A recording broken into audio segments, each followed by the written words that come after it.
I, 29F, dated a guy Joe, 30M, for 3 months before he left me to go back to his ex Kim, 30F. Right after we broke up I found out I was pregnant and now I'm at 24 weeks. I let him know and he was ecstatic.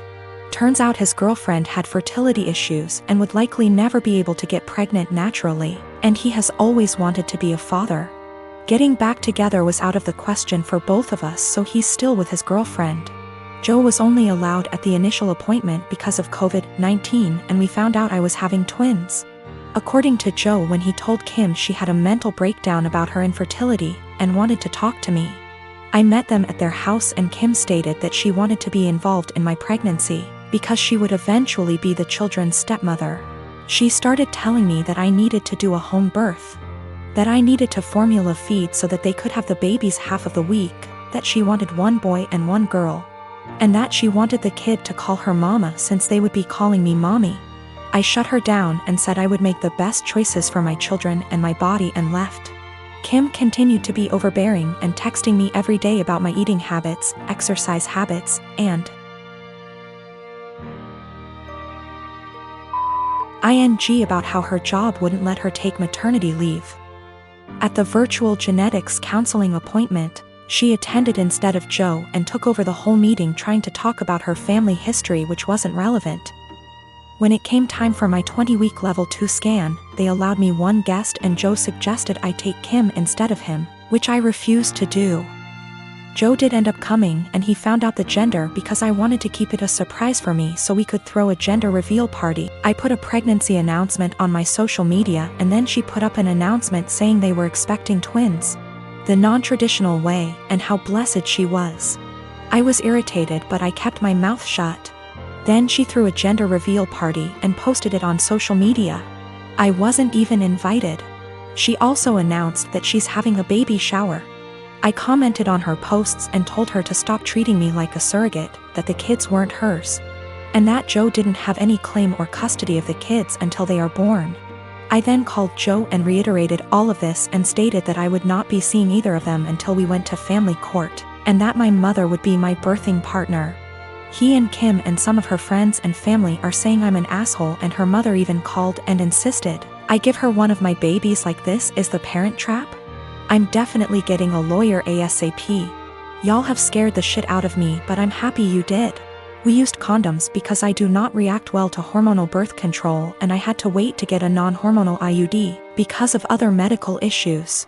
The Thursday I posted this, I went to the police and they stated that there was nothing they could do because a crime hadn't been committed. In my state, orders of protection are criminal or family, so I was able to get one against Joe. On Friday, I did get a lawyer and they let me know in my state there was nothing I could do as far as custody before the babies are born. So I will be leaving my state soon to ensure that this isn't my baby's home state and I can't be charged with anything. Kim came to my job, damaged my car, and broke a bunch of office windows.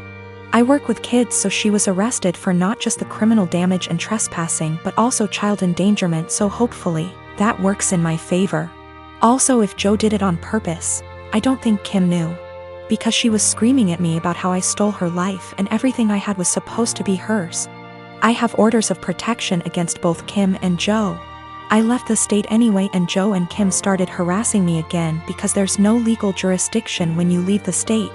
But I have enough evidence that I was able to press charges in my current state as well and will be pursuing a restraining order here. I've been with my boyfriend for 11 years, since I was 15. His mother has hated me since the first day she met me. She hated me due to my ethnicity, Kosovan Albanian. She hated me due to my career. I work as a model and she decided that makes me an empty-headed, vain, shallow person. Then when I told her I still planned to go to university alongside my career, she said I was doing it to impress my boyfriend. I've since left uni with a distinction, and her new reason to hate me is I try too hard. She has also insisted I've cheated on him throughout our entire relationship, which is a ridiculous claim. I've never even kissed another man in my whole life.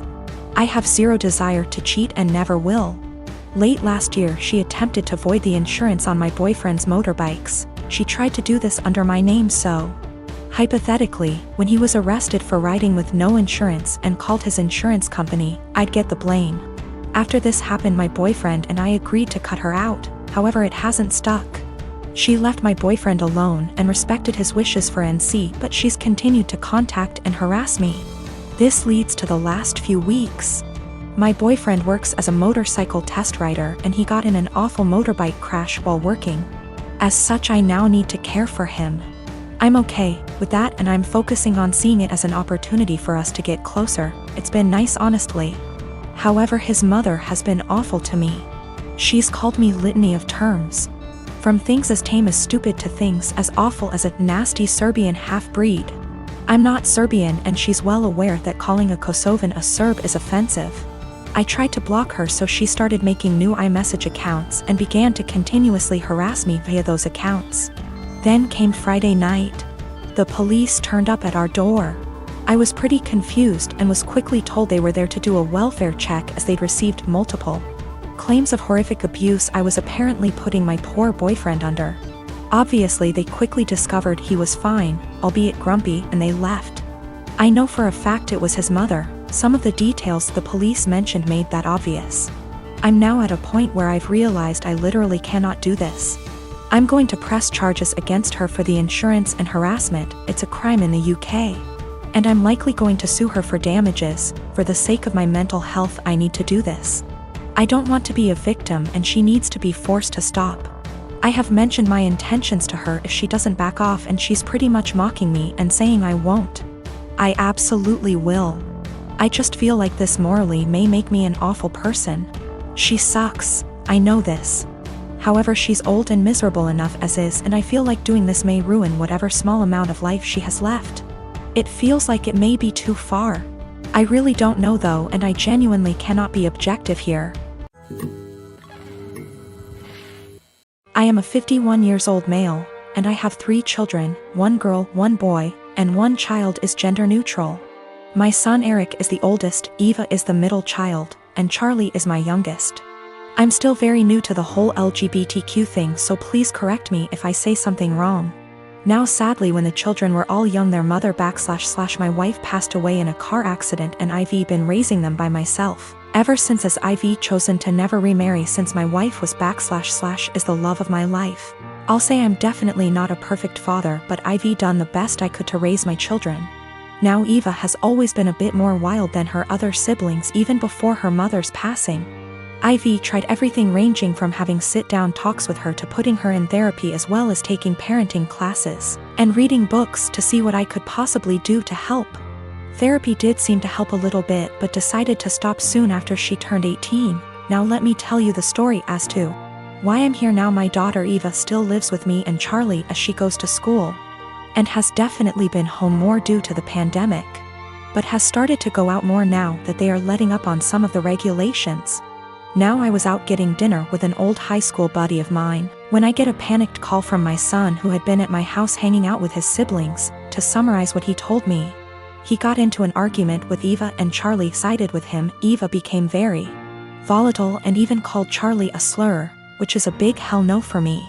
So I headed home and tried to calm everything down. I told Eva I didn't care about what they had been arguing about, and that she wasn't allowed to disrespect Charlie or Eric like that.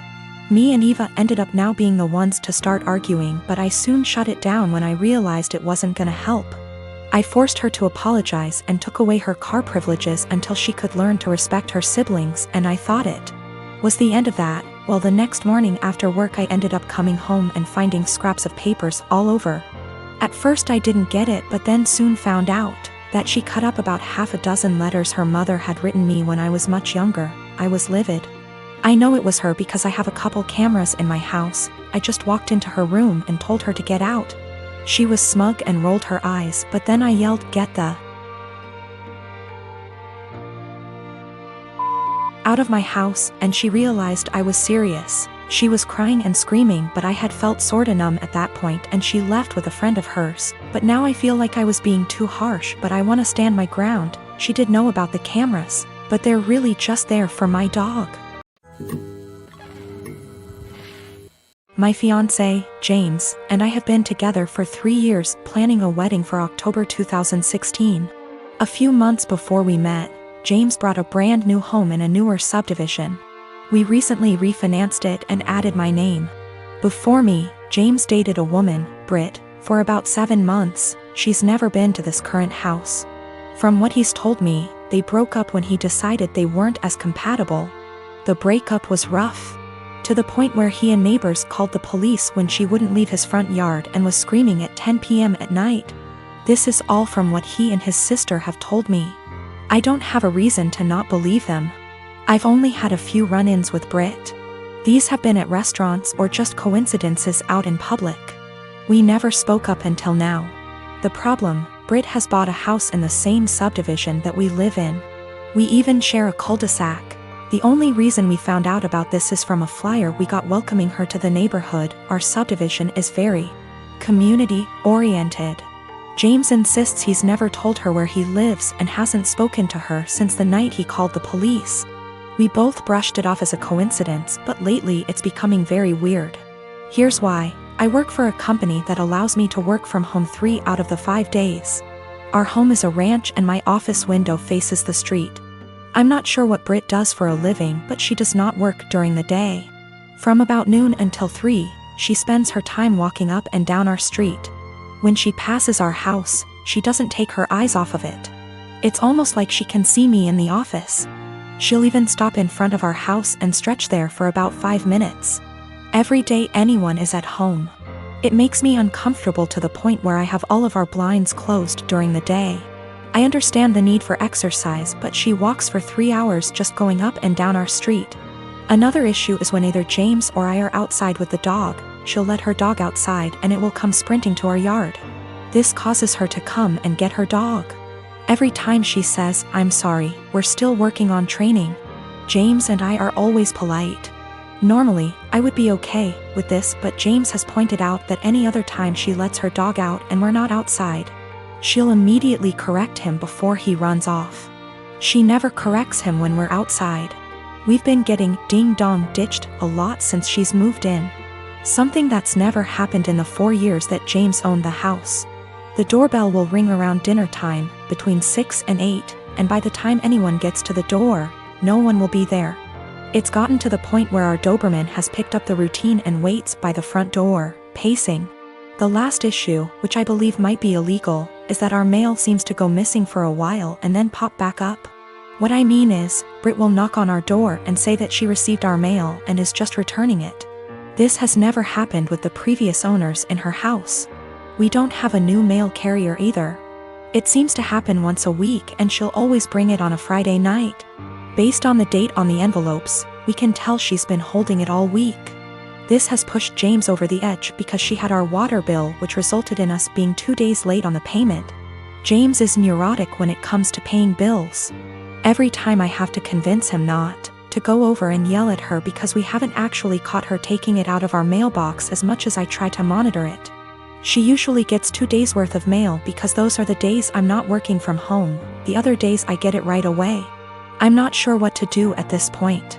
I don't want to piss her off by confronting her, but how can I get her to stop? She's making us nervous and I feel uncomfortable in my own yard most of the time because I know she is watching. I know this sounds strange, but I'm not sure if I can legally do anything about it. I don't have anything against her, it's just becoming an annoyance.